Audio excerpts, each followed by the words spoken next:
Good afternoon, everyone, and welcome back. Okay, just a couple of things, and then I'll turn it over to our guest. Today, President Biden spoke virtually with people from across the country who shared how the Biden-Harris administration's Investing in America agenda is benefiting their lives and how it is planting the seeds for a brighter future for their community. The call included local elected officials, community leaders, and people who are benefiting directly from the Biden-Harris administration's agenda, including from lowering healthcare and energy costs, local economic development, once-in-a-generation investments into America's infrastructure, and competitiveness, and so much more. This is the first in a series of conversations President Biden will have in the upcoming weeks. He will talk about how the Biden-Harris administration's historic agenda is creating jobs and opportunity, strengthening communities, lowering costs, and building a better future for Americans. Looking ahead to the president's schedule for the rest of the week, on Thursday, the president will travel to Wisconsin. On Friday, he will travel to Michigan. During these visits, the president will highlight how his Investing in America agenda is ensuring a brighter, more prosperous future for families. And now I am thrilled to introduce Secretary Tom Perez, former Secretary of the Department of Labor, obviously, Director of Intergovernmental Affairs, to talk about his engagement and what he's experienced on the ground, talking about investing in America, and also talking a little bit about what the president was able to do moments ago.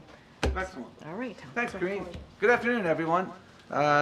It's great to be here with all of you. As you heard from Karine, and you saw recently, a few minutes ago, quite frankly, from the president, President Biden kicked off the first in a series of engagements to highlight the impacts of his Investing in America agenda. In addition to the travel that was described to Wisconsin and Michigan, he will have conversations on a regular basis with American families who've been positively impacted by the historic investments of the Biden-Harris administration. He'll also hear from mayors, local elected officials, community leaders, and others about how these investments have transformed their lives and their communities. And as a senior advisor to the president and the director of our Office of Intergovernmental Affairs, I work closely with state and local elected officials, with union leaders, faith leaders, community leaders. I've had the privilege, to make a long story short, of making a lot of house calls in communities across the country over the past 15 months or so, and observing how they've been transformed by this Investing in America agenda. You're well aware of the historic progress that the Biden-Harris administration has made in job creation, healthcare access, and so many other critical areas. Behind every statistic, I learned a long time ago, is a real person, a family, a community that's seen progress and seen hope. When I went to Wausau, Wisconsin, for instance, I joined the Pfau family in front of their home that they've owned for over 40 years. And for as long as they lived there, they'd been drinking lead-contaminated water. Through funding from the bipartisan infrastructure law, they had their pipes removed and replaced by union labor, I might add. One of their young grandkids even helped switch on the new water service line. Thanks to the president, 3 generations of the Pfau family now have access to clean water. No family should have to worry that the water from their tap will poison their kids or their grandkids. President Biden and Vice President Harris know that a fighting chance at the American dream includes access to clean water, and have made this historic commitment to replacing every lead pipe in America, in homes, in schools, over the next decade. In the Osage Nation in Oklahoma, I met a mom who had moved off the reservation in search of opportunity. She didn't want to leave, but she needed to find work. After our administration invested $40 million to deliver affordable, high-speed internet to the Osage Nation, she returned home and got a job installing the fiber optic cables that will bridge the digital divide across the reservation. She loves her work, and she loves serving her community. In today's world, high-speed internet is like water. It's an essential public good that should be affordable and accessible to everyone. It's also a healthcare imperative. I learned this from meeting a woman who runs a health clinic in rural Wisconsin, and explained that telemedicine is a critical element of their healthcare delivery. especially mental health treatment. If our patients lack high-speed internet, she explained, they lack health care, because for all too many people who don't have a car, it's way too far to drive. And as she explained, tragically, the gaps can have literally life and death consequences. That's why the President and Vice President have made unprecedented investments to connect Americans in every corner of our country to high-speed internet so that a person's zip code never determines their destiny. In Macungie, Pennsylvania, I met with union members and company leaders and elected officials at the Mack truck plant that, thanks to significant federal investments, is retooling to produce clean energy trucks. For instance, they are manufacturing electric garbage trucks for municipalities that are trying to meet their clean energy goals. They even let me test drive one. I used to work on the back of a trash truck when I was in college, and that was kind of a thrill, parenthetically. But in communities like Macungie, one of the greatest fears that parents have is that their children will have to leave town to chase opportunity, to find a good job. These investments in Macungie and in other communities like Macungie across the country are changing that equation across America. Grandparents don't have to get on a plane to see their grandkids because their sons and daughters have gainful employment in local union shops, like the Mack truck plant. An IBEW member from Alaska told me a while ago that, thanks to the infrastructure investments from the Biden-Harris administration, he has work for the rest of his career. And his son, who also is now a member of the union, has worked for years to come. I frankly heard the same thing yesterday from union members in Pittsburgh when I traveled there with the president. The sense of hope and optimism is indeed contagious.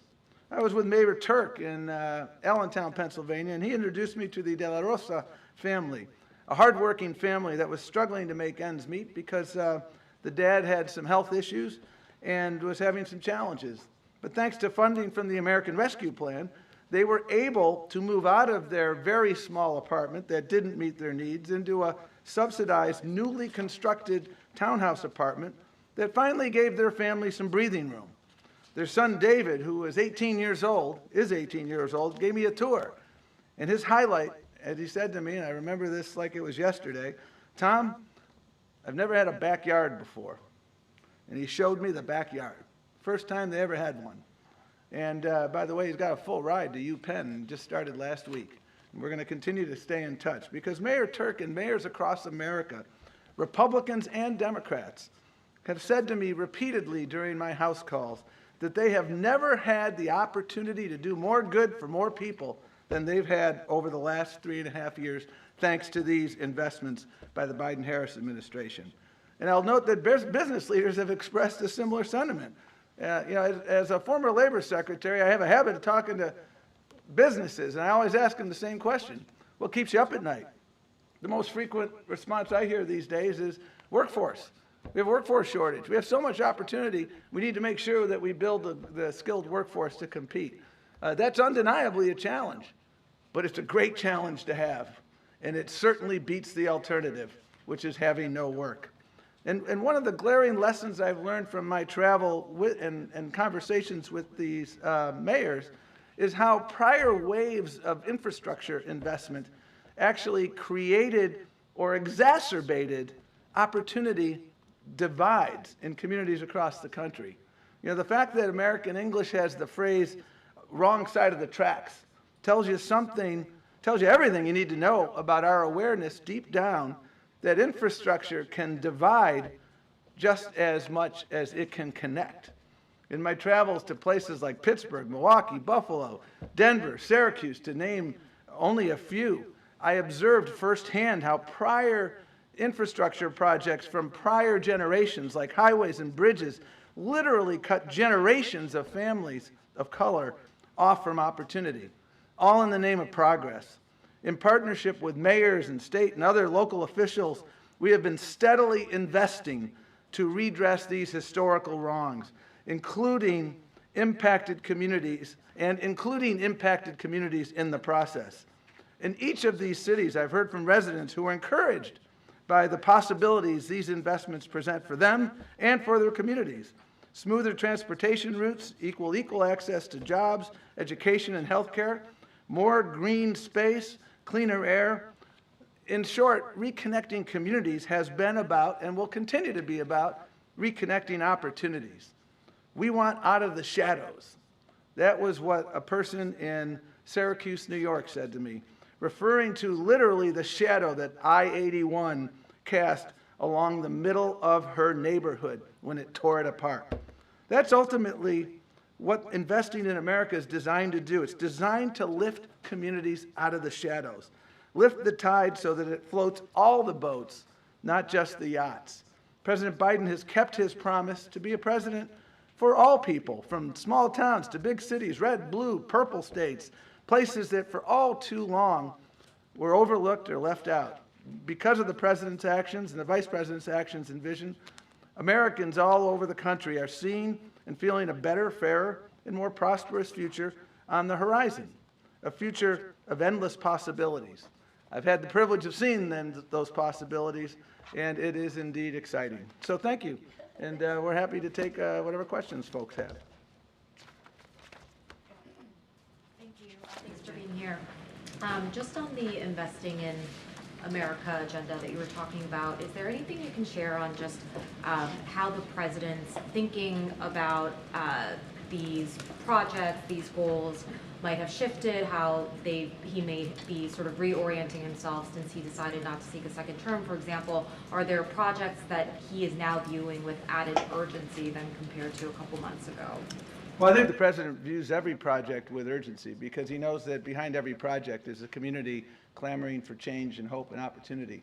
And, you know, throughout all of these projects, we have seen real progress. I mentioned Internet for all. We're making progress through the infrastructure bill in ensuring that we are dealing with middle mile, last mile, every mile. And this work is going to continue. I'm frequently asked, well, you know, can we do this faster?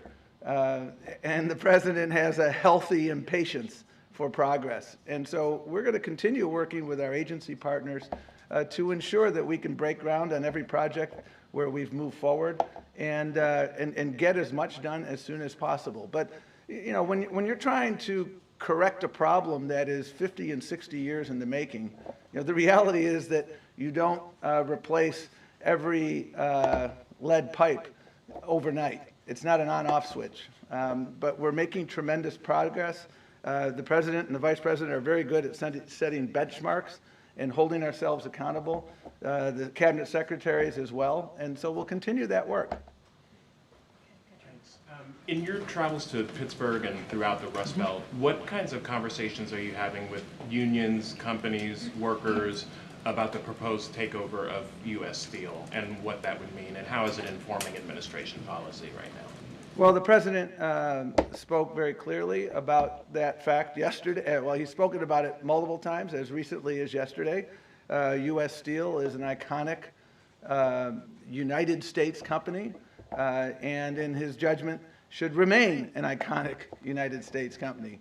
And so I think the president has been very clear on that and will continue to be. And our conversations yesterday with union members were very much along those lines. And is the administration going to actively move to block that deal?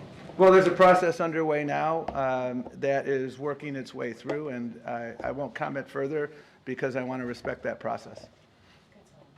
Thank you. So I've been talking to a lot of voters in battleground states, and the top issue I hear over and over again is the economy. They still feel like prices are too high and that wages and opportunities aren't keeping up. So why do you think so many Americans are either unaware of Biden's economic investments or haven't felt those benefits? And will any part of the Investing in America agenda impact voters between now and November? Well, I mean, it's always important to understand where we were, where we've come, and where we need to go. 4 years ago, we were in the throes of a pandemic exacerbated by a president who got so many things wrong and so many needless funerals because he didn't follow the science. We were in a pandemic-induced recession that resulted in millions of jobs that were lost.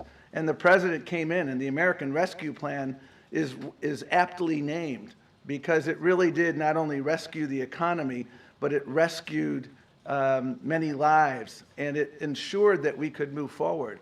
And a number of the investments I've described, lead pipes, internet, high-speed internet for all, these are investments that are well underway, but undeniably, there's still more work to be done in those areas. When you look at wage growth is growing by more than the rate of inflation, which means now people are making more than the cost of living, so they have more money in their pockets. And what we need to continue to do, because people are living their lives, they don't, I understand this because I've spent a lot of time, at kitchen tables, and people don't spend the amount of time devouring politics that, some folks here in Washington do. They're living their lives. And the purpose of this tour, quite frankly, is to remind people, because I can't tell you the number of times people look at a community center in a city or a town, and they were unaware that that community center got built in no small measure because of money from the American Rescue Plan. So, we undeniably understand that there's more work to be done, but at the same time, as people understand where we were and where we've come, I see excitement everywhere about where we're going. I'm hoping you can expand on this a little bit. Sure. Is the purpose of this tour to promote policies that were already passed, to build public enthusiasm for the president's agenda? And obviously you're a political preacher who was a former DNC chair, and I don't want you to violate any rules. But is it a coincidence that the president is going to two critical blue wall swing states for the first stops on this tour? Well, the first speaker today was Randall Woodfin, the mayor of Birmingham, Alabama. We're not looking at red or blue. We're looking at red, white, and blue. If you look at where infrastructure dollars, if you frankly follow ARPA dollars, follow every funding stream, you can't disaggregate red states, blue states. The president has said repeatedly, and the vice president have said, we are the president and vice president for everyone. In my travels that I described, I've been to Oklahoma, I've been to Texas, I've been everywhere where we are seeing investments. And the purpose of this, and it kind of gets back to the most recent question here, is educating people about what has been accomplished. People have a right to know how their taxpayer dollars are being spent. And a big part of this tour is to educate folks that your library that didn't used to have high-speed internet, and I've been to one of those libraries, and it now has it. And by the way, libraries are workforce hubs in many communities because that's where people go to do interviews. That's where people who are, don't have a computer at home go to write their resumes and things of that nature. Educating people, I think it's a really important part of governance. It's a really important part of making people believe that government can work for them. And so that's what this tour is about. And just the Wisconsin and Michigan being the first. Well, again, Birmingham, Alabama was the first conversation he had. Zoom and Air Force One landing. Well, I think if you look at the president's travel and the vice president's travel over the course of this year, when there's a hurricane or a storm, a weather event in Iowa, we were on the phone with the governor of Iowa approving an emergency declaration overnight. Same thing in Texas and Oklahoma and elsewhere. Storms don't just go to blue states or red states. Storms go everywhere. And that's been the focus of the president, the vice president. Thank you, Secretary. I just want to put two things together that you said. Sure. You said the purpose of this tour is to remind people what the president has done for them. You also said taxpayers have a right to know how their tax dollars are getting spent. So how much, can you account for what the budget is for the Biden promotional piece, or the reminding voters of what the president has done for them, this Air Force One travel, the events that he's been holding versus spending that money back in their communities? Well, it's minuscule compared. Look at the investments that have been made over the course of the last 3.5 years. They are unprecedented in scale and scope. And I can take you to virtually every community across the country, and we can take a tour, and you can see where ARPA dollars were put to bear, where you now have a new housing project. The project in Allentown, Pennsylvania was ARPA dollars and some HUD dollars, and they were put together. And so I think it's really important for folks, and again, it gets back to her question of a few minutes ago, to educate people about the fact that government can work. There have been a lot of folks over the course of a long period of time who have tried to shake people's faith in government. And if there's one thing I've seen over the course of the last 3.5 years, and I'm also a former local elected official, when you're working with mayors and county executives and they're able, and you're working together with them, they're the people that get seen in the supermarket and and your local church or your mosque or your synagogue. And when you're able to talk to them and explain to them, here's how we're improving our education system through these investments. When you're able to show folks that, this bridge, finally, people used to talk about infrastructure week, but we now have an infrastructure decade. The Brent Spence Bridge is not an idle hope. It's about to break ground in the months or so ahead because of work from actually Republican and Democratic people coming together. Why should taxpayers foot that bill to burnish the president's legacy? Should campaign dollars? This isn't a legacy issue. This is about educating the American people about what we're doing and what we're accomplishing so that they can see the fruits of their taxpayer investments. Hi, Tom. Thanks for doing this. There's one word that I did not hear in your remarks, and that's Bidenomics. So is this infrastructure spending part of Bidenomics? This infrastructure spending is part of ensuring that every community in the country, you have safe infrastructure, you have infrastructure projects that are inspired by considerations of equity.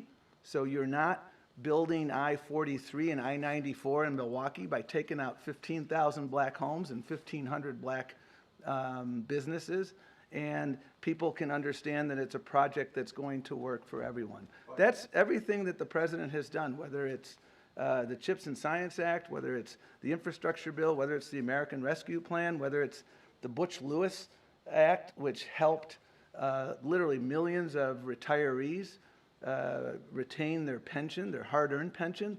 These are all about opportunity and making sure that people get a fair shake and making sure we're addressing our climate imperatives and making sure we're building an economy that works for everyone. But it's not using the word Bidenomics and acknowledgement that that messaging didn't work. It's about results. And that's what this tour is about, showing results from our investments. It was a yes or no question. Phil, go ahead, Phil. You talked a moment ago about high-speed internet, and I wanted to ask you, Brendan Carr, one of the commissioners on the FCC, has expressed frustration that despite the $42 billion that was included in the president's infrastructure bill in 2021 through a program called the Broadband Equity Access and Development Program, that not a single project is underway and not a single home has been connected to broadband as a result. Is that accurate? Can you tell us? I'll have to talk to the families who've been connected as a result of middle mile programs. I was up in New Hampshire 7 months through ago. this program specifically? Well, I don't know. I did not get the precise funding stream through which the homes of people I met in New Hampshire are now connected, or the library in Wisconsin is now connected. But what I can tell you is because of leadership at both a federal and a state and a local level, these communities and federal dollars, these communities now have affordable high-speed internet. The one thing I will say about the FCC is we work very closely with them to make sure that people who couldn't afford internet could get a subsidy. The American Connectivity Program was something the president and the vice president very strongly supported. It expired in May, I believe, of this year, and we spent a lot of time. We sent over a supplemental budget request, and by the way, almost 50% of people eligible for that subsidy are military families. And that's unfortunate that the Republicans in Congress chose not to extend that, because more people participated in that program than were participating in food stamps. So this is not a small program, $42 billion. I mean, that's a big deal. Does the White House have an estimate of how many homes have been connected to broadband? I don't have that at hand, but I can certainly work with you to answer that question. Get that for you, for Sure. All right, thank you, Tom. Thanks a lot. Appreciate it, thank you. Take care. Appreciate All right, first time at the podium. Thank you, Mr. Secretary. Okay, Zeke, I don't have anything else at the top, so go for it. Thanks, Karine. What did the president mean when he said Israeli Prime Minister Benjamin Netanyahu wasn't doing enough to reach a hostage and ceasefire deal? So here's what I'll say. He was asked a question by a colleague, a direct question, and he answered it. What I will say, I think more broadly, which is important to note, and the president said this in his statement over the weekend, is that make no mistake about it, Hamas leaders are going to pay for these crimes. And he and his team, for sure, will keep working around the clock to get this hostage deal done. And this is a president that has been pretty clear about that. He's spoken about making sure that we get this hostage deal done. He's met with the hostage families, all of them. We know that the National Security Advisor, Jake Sullivan, is going to have a conversation with the American hostages this week. And so this is something that we are working, again, around the clock, 24/7. This is something his team is really steadfast, making sure that they're continue to be focused on this. And look, our teams are in constant conversation with the Israeli government on all levels on a daily basis. And I think that's important to note as well. But we will make no mistake as to who is responsible for this, and this is Hamas leaders. Specifically to my question, what did the president mean that Benjamin Netanyahu is not doing enough? I don't have anything more to add. The president was asked a direct question. He answered that question. What I can say is that, what I can say is this, is that we have made it very clear. The president over the weekend made it very, very clear as to who is responsible. It is devastating. The heinous acts that we have seen by Hamas is devastating. And those 6 hostages, their families are grieving. The president was very clear about that in his statement over the weekend, and he's going to continue to work around the clock. And that's the focus of the president and this administration. Quickly on a different topic, the president yesterday also said that he was a little remorseful that the Secret Service wouldn't let him go into the crowds the way he once was as a candidate. Was that in response to any specific change, or just has something changed in terms of the security around the president, or is that just So I did see the president say that. I would have to refer you to the Secret Service to speak to the president's comment. That is something that when it comes to the president's security or any of the security of the 4 principles, I can't speak to that from here. You have to speak to the Secret Service. Kathleen. Thanks, Karine. Kirby said that President Biden has been very personally involved in the ceasefire negotiations. Can you give any color on any meetings he's had today on the Middle East? Any meetings with his aides or foreign leaders on this today? So, as I said, his aides are in regular touch on a daily basis on this particular issue of trying to get this hostage deal. It is a priority. It is a must. We want to get this done. The president, as you know, and the vice president were in the Situation Room yesterday, meeting with a few of their advisors of this administration to talk about next steps, to talk how we're going to move forward here. We talked about how we are also continuing to engage with our co-mediators, which is Egypt and Qatar. That continues. And so the president gets daily updates from his team. He had the PDB this morning and got an update from his team then. And so he is, and has had, even during the past 2 weeks, we have read out multiple conversations that the president has had with leaders in the region, including Egypt and Qatar. So that is not going to end. The president focuses on that on a daily basis. He is passionate, committed, wants to see this happen, and his team is working around the clock to get this deal done, and that's what we're going to focus on. The president was the last person to face Donald Trump on the debate stage. Vice President Harris will be doing so in a week. Has President Biden shared any pointers or advice to the vice president?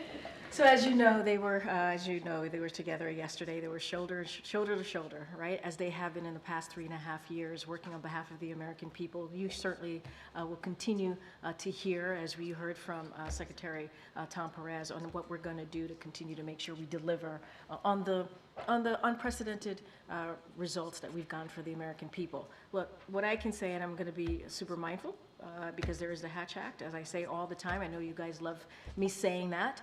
The best choice, this is the president that said this, the best choice that he's ever made is to pick the vice president as his running mate. And so he is certainly very proud of the vice president and has been has seen her as a critical partner over the last 3.5 years. They talk regularly. They talk very much regularly. You saw them yesterday, and they certainly stay in touch. I just don't have anything beyond that to share. Okay. What more could Prime Minister Netanyahu be doing to get a deal done in the president's view? So look, I don't have anything to add or any color or anything more specific to add to what the president said yesterday. Again, he was asked a direct question. He answered it. Don't have anything else to add. What we're going to continue to do is continue to have conversations on next steps with our co-mediators, as I mentioned moments ago, Qatar and Egypt, to figure out how to move forward.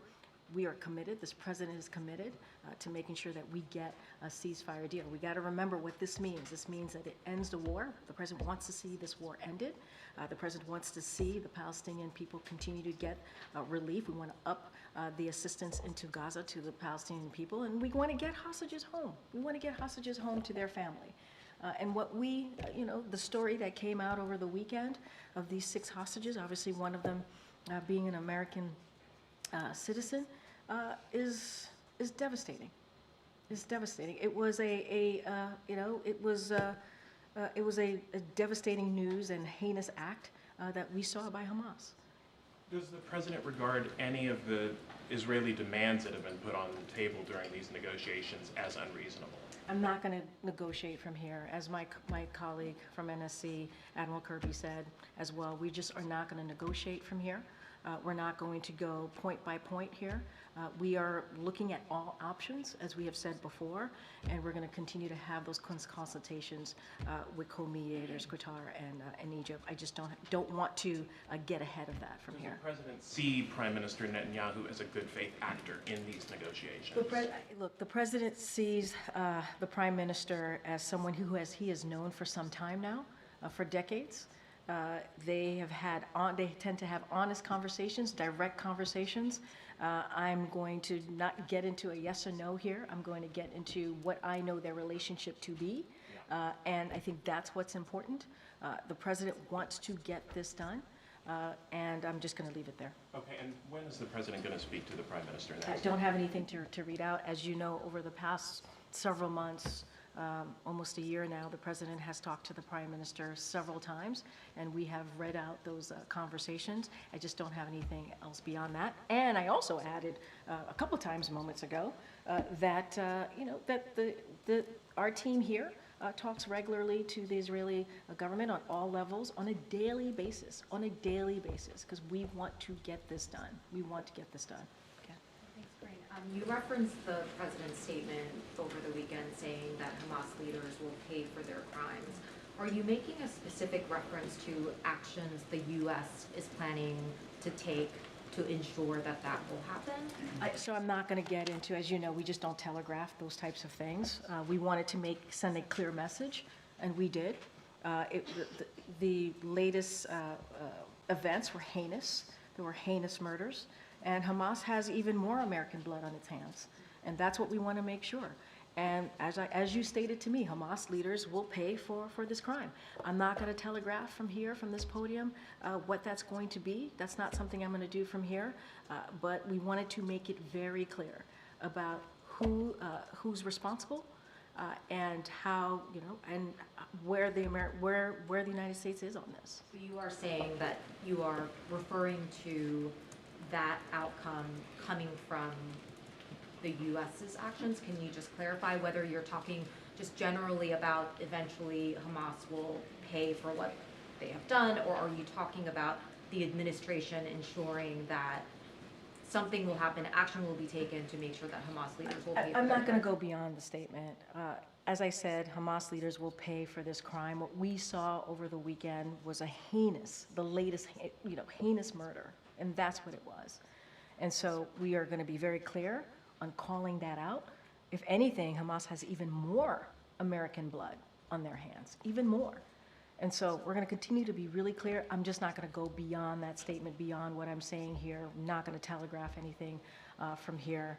And we wanted to make the president in his statement, I think was pretty clear, but we do not telegraph on what that could look like. And just following the death of another American hostage, can you talk to us about where the administration is now on the idea of some kind of deal, some kind of attempt to rescue just the American hostages, not as part of a broader package? No, I understand the question. I know that's come to us a couple of times. I'm not going to get ahead of what we're trying to do right now, which is get a ceasefire deal. I don't want to get into hypotheticals at this time. I'm just going to be super, super mindful. We are going to focus, continuing to have our conversations, consultations with Qatar and Egypt on the next steps on how to get this done. It is a priority for us, and so not going to get beyond the hostage deal that we're trying to get at this time. Is the president concerned that there could be another moment, another day when he learns that an additional American hostage has been killed as he's working on this deal? I mean, he's the president of the United States, and he cares about American citizens. He cares about innocent people. And this is why he's been working around the clock with his team. His team has been leading this effort and working around the clock in getting this deal done, of course. And we can't predict what's going to happen next. We can't. And so, these are dynamic situations. And so we have to continue to work around the clock to get this done, and that is the president's commitment.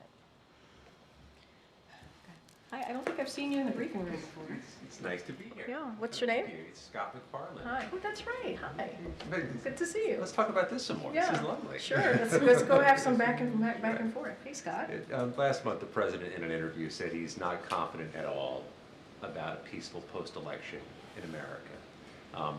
What's the White House's concern about unrest, baseless challenges to election certification, and is the administration doing anything to prevent or protect against danger? So I'm going to be really also very thoughtful here, not get ahead of what's going to happen in the upcoming months.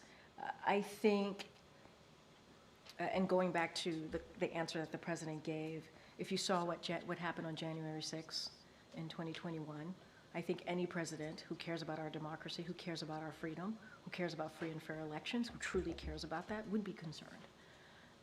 You can't be blinded by what happened under the last president. You can't be blinded or forget what happened on that day when 2,000 mobsters, or not mobsters, but a mob of 2,000 people attacked the Capitol. They did. They attacked the Capitol. And they were told to go after the former vice president.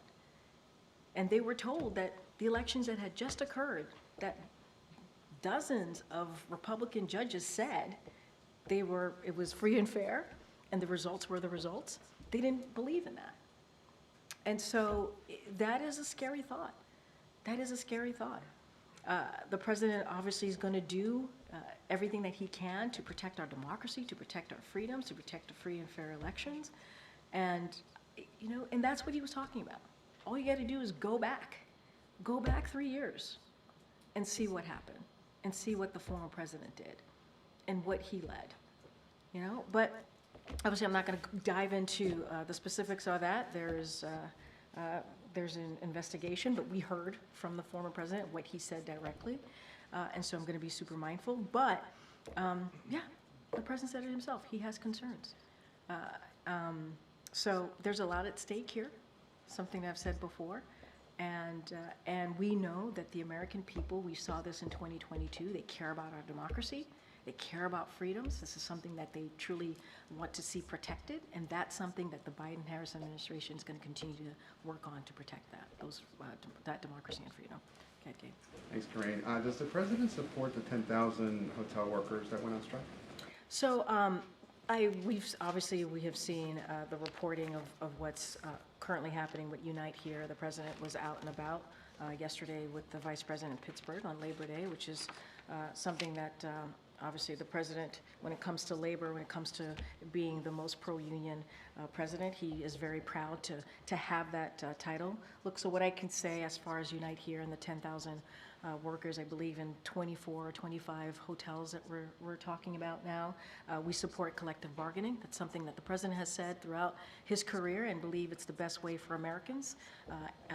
American workers and employers to come to agreement that works for all parties. All workers, including hospitality workers, should have good jobs with fair pay and benefits that give them the opportunity to provide not just for themselves but also for their families. And that's what the president wants to see. So what we will encourage, this is what we've done before when we've seen these types of strikes, is we encourage for folks to come to the table, negotiate in good faith towards reaching a strong contract. And that's what the president believes, and that's what the president wants to see.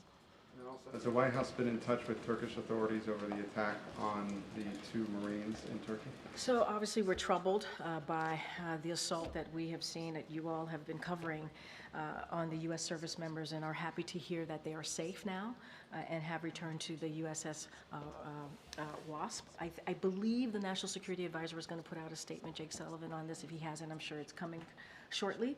We appreciate the Turkish police, the actions that they have taken. This is a serious matter, and we are holding those responsible accountable, and they are holding, to be more clear, those accountable responsible. And so for anything more on details or specifics on what happened, what's happening, what the Turkish government is doing, or Turkish police is doing, I would refer you to the Department of Defense, who also put out a statement on this as well. Okay, Peter. Thank you, Karine. In the president's public comments, why is he harder on Benjamin Netanyahu than he is on the terrorist leader of Hamas? The president has been very, very clear about Hamas leaders and what they have done. He was very clear on October 7th. He has been very clear multiple times thereafter on what Hamas has done. And they have, it is a heinous murder of what they did recently. And what they did on October 7th, and what they, more than 1,200 souls were taken, and then hostages were taken. That's why we're trying to get this deal done, to get people home to their families, including American hostages. And we're continuing to be very, very clear about that. He was asked a question, he answered it directly, but Hamas is responsible. They have more American blood on their hands. The president was clear about that in his statement, and he has been over almost a year now, has been very clear about that, and will continue to be so. A different topic. Since when does the vice president have what sounds like a southern accent? I have no idea what you're talking about. Well, I mean, this is...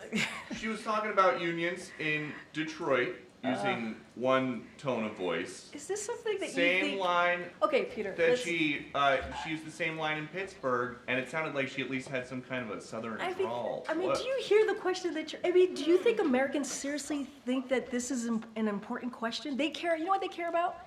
They care about the economy. They care about lowering costs. They care about health care. That's what Americans care about. So that's what they want to hear. This is something... They care about, your colleague just asked me about, what basically we talked about, went back and forth about democracy and freedom. That's what they care about. I'm not even going to entertain some question about the president. It's just, hearing it sounds so ridiculous. Well, but hearing it is... The question, I'm talking about the question is just insane. Is that how she talks in meetings here? I'm just, Peter, we're moving on. We're still moving around. Go ahead, Anita. Thanks. Starting with Ukraine and this recent attack, has there shifted the administration's response to Ukraine's request to be able to do long-term strikes in Russia? And then just quickly, when the General Assembly happens, we understand that Zelensky's going to come to the U.S. Is he going to meet with President Biden and Vice President Perez? Your last question, you're jumping way ahead of me. I don't have anything for you as far as President Zelensky specifically attending and not attending. I mean, that's something that you would have to talk to the Ukrainian government. What I will say is the latest strike is obviously, it's horrific. It's a reminder of Russia's brutality. It's something that we cannot forget. It is also critical that the world continues to stand with Ukraine as they are fighting for their sovereignty, as they're fighting for their freedom. And so what we can say from here is that President Biden has been very clear for his support for the Ukrainian people, and that continues to be unshakable. And that's what I can say. As far as our policy, to your first part of the question, nothing has changed. I don't have a change of policy to speak to. The moon. Shooting for the moon. President of China is coming to the APEC meeting in Peru. President Biden is expected to attend. Are they going to meet? I know National Security Advisor Jake Sullivan spoke to this when he was doing his press conference and when he was in Beijing, I believe last week. I lose track of days and times sometimes. And so I don't have anything to share beyond on what the National Security Advisor shared during his press conference. So I'll leave it there.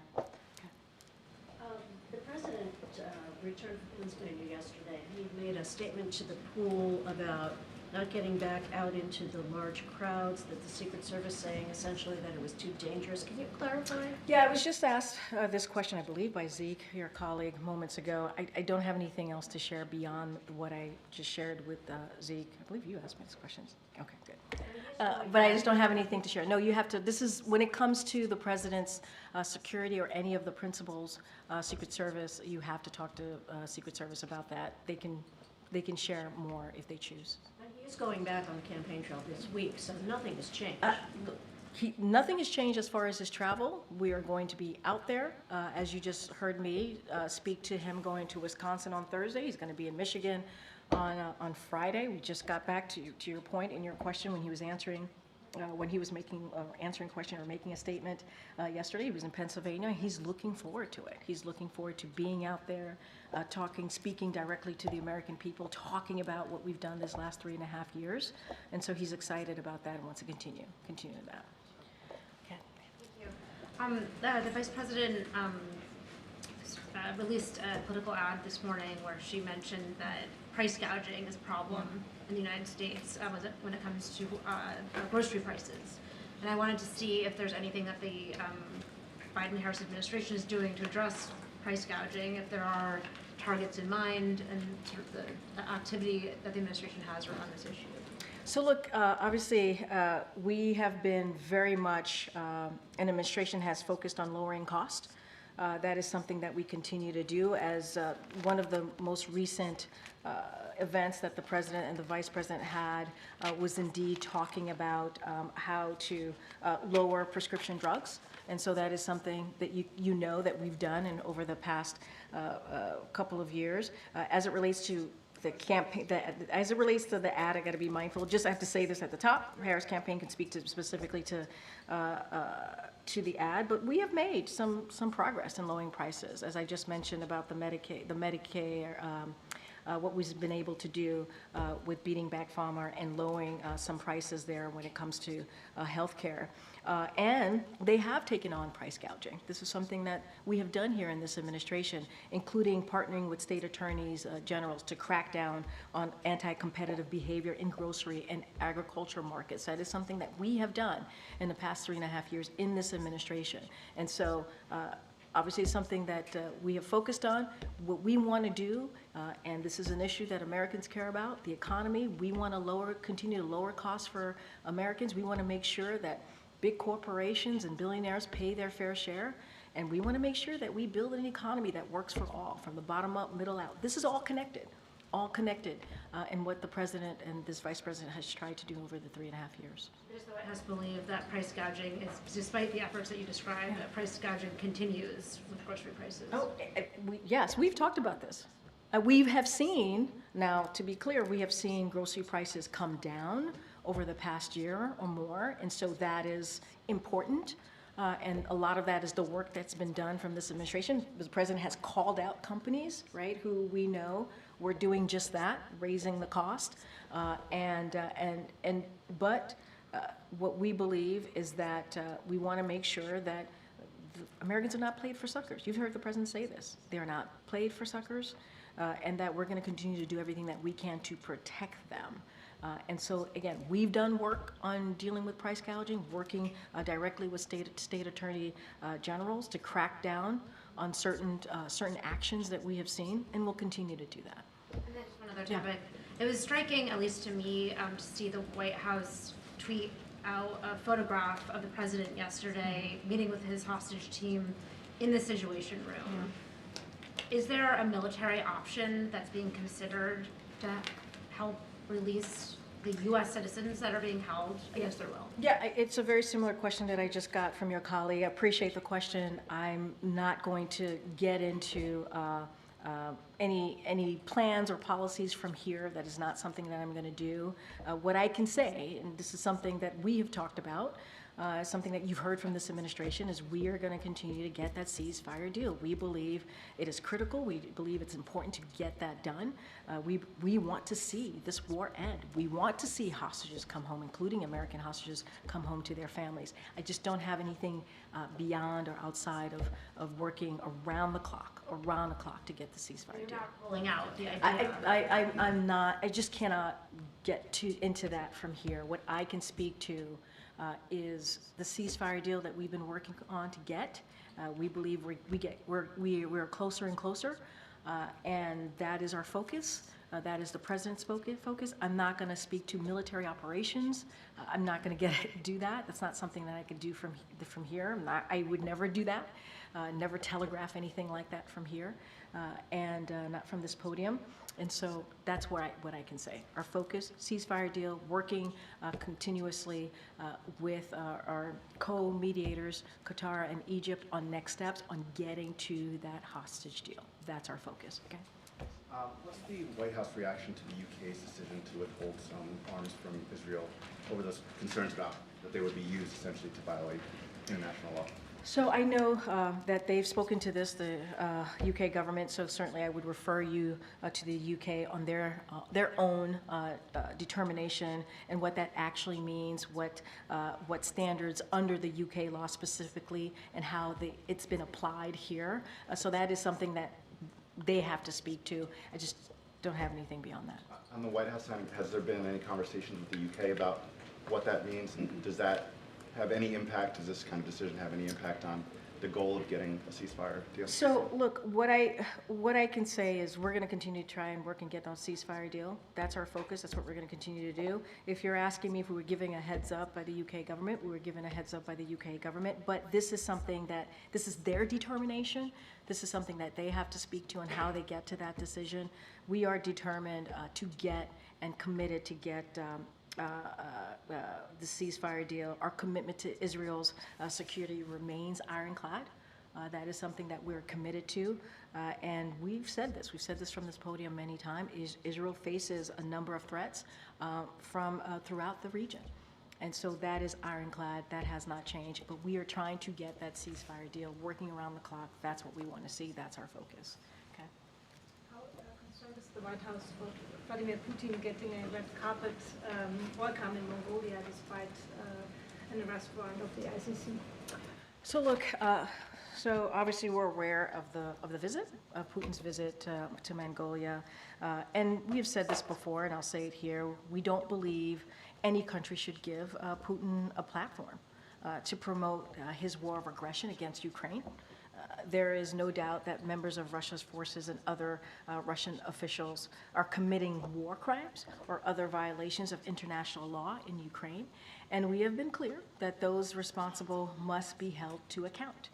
We expect that Mongolia will adhere to its commitment to and support for the principles of the UN Charter, including sovereignty and territorial integrity, and convey that these principles must be upheld across the world, in Europe as it is in Asia. So that's what we want to see. Gotcha. Thanks a lot, Karine. On the Investing in America event that we had earlier today, the events that the President will have later this week, obviously the President wants credit for his domestic legislative accomplishments. Has the administration just simply considered putting a sign on an infrastructure project saying this infrastructure project brought to you by the Biden administration? So I believe when we've traveled, I've seen some of those signs, and so that's not uncommon, right? To see signs when a big project or a big legislation is passed into law, and there's federal funding to see signs like that. I think I've seen it across the country when we've traveled. But look, this is about, and this is very much what the Secretary was saying, is that making sure Americans know what this administration has done, making sure they know what's available to them, making sure that there are opportunities, whether it's the economy and lowering costs, whether it's making sure that you can buy a home, an affordable home, medication that you might need, because because you're paying too much And because Big Pharma was certainly gouging you, and so the president has been able to beat Big Pharma, those are things that the American people need to know. They need to know what this administration has done. And this is what we've been doing the 3.5 years. Yes, we're talking about Wisconsin, we're talking about Michigan, and obviously the president was in Pennsylvania yesterday. But this is one of the things that the president enjoys doing, being out there talking directly to the American people, and also making sure that news gets there, right? That gets there about what this administration has done, and what we will continue to do in the final 4 months of his term. And the president was out with the vice president yesterday in Pittsburgh, Pennsylvania. What do you think he brings to the table when he is right there beside the vice president as she is campaigning for president? You just talked about investing for America. You just asked me, you just heard from the secretary about his own experiences. He gave anecdotal stories about what he has seen across the country with what the president's Investing in America agenda has done to change their lives. That could not have been done without the president's leadership. It couldn't have. And I think the American people understand that. They understand that leadership matters. They understand that this was a partnership that was done between the president and the vice president.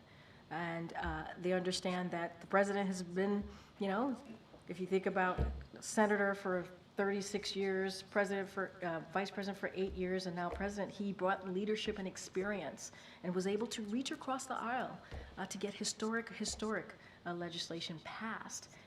The secretary talked about Infrastructure Week. In the last administration, that was a joke. It was.